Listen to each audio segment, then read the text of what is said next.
Refine the vision, keep it clear.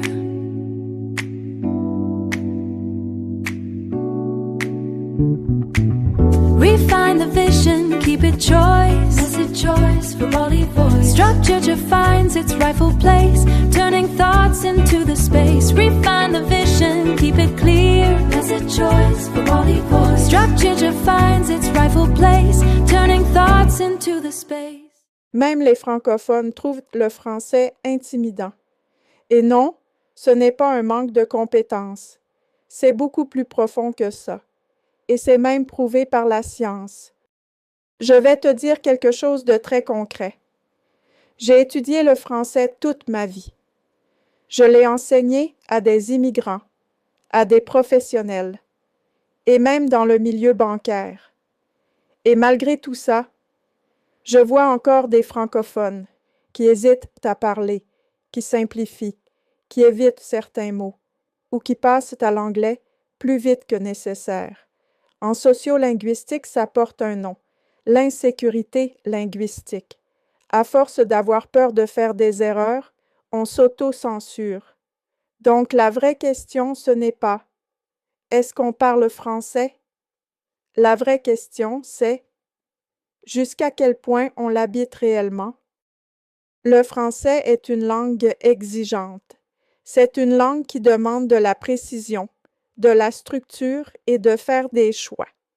Contrairement à l'anglais, où l'approximation est souvent tolérée, le français tolère moins le flou. Coincé dans l'idée qu'il existerait un seul français parfait, ça crée une pression immense.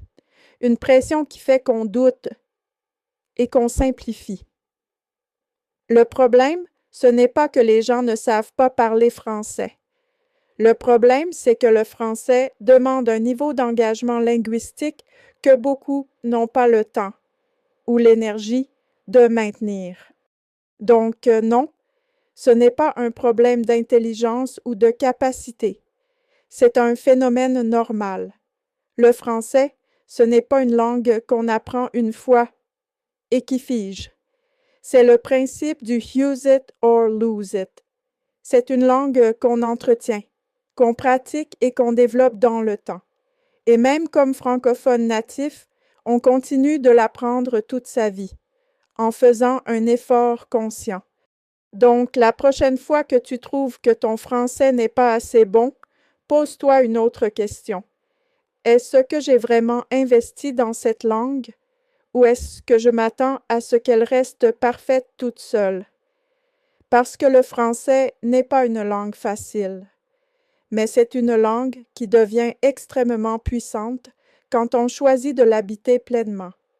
Le français ne disparaît pas, mais la façon dont on l'utilise change, et ça mérite qu'on le comprenne.